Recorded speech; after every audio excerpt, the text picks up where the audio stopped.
take a look at a raglan shoulder design now. This can either be top down or bottom up. Just going to take a look at it from the top down, but it will be the opposite in the other direction. So you'll start with all your stitches cast on at the neck, and can either be, if it's going to be a pullover, it would be all of them together. If it's cardigan, you'll have it flat where there'll be an opening here.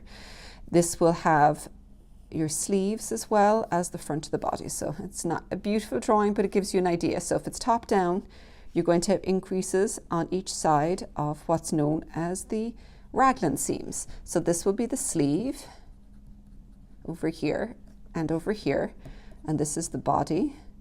You'll have half of it is here and half of it is there.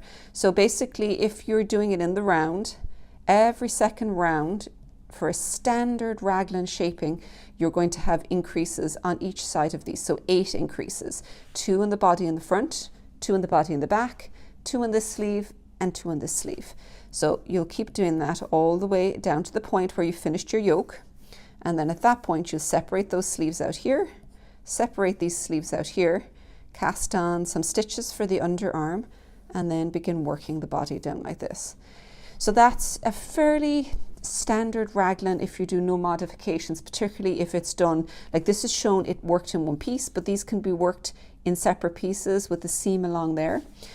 If this was from the bottom up, you would do the body first, then the sleeves, you join them here, and then these would be a series of decreases instead of increases coming the other way. There are some modifications that I want to take a look at, that where if you start with the size neck you want and you increase every other row, some sizes you're going to find that by the time you reach the body width you want, particularly with larger sizes, the sleeve is going to be far too big.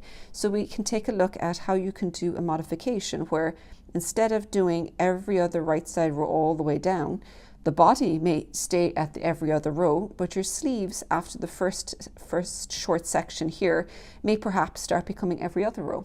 And it could be the opposite for a very small body, where if the body size is very small, the sleeves won't necessarily be as small. So you may want to stop increasing the body a little sooner, but keep going with the sleeves. So by actually breaking them up and taking a look at the sizes you want everywhere, you can make sure every part of it is going to fit.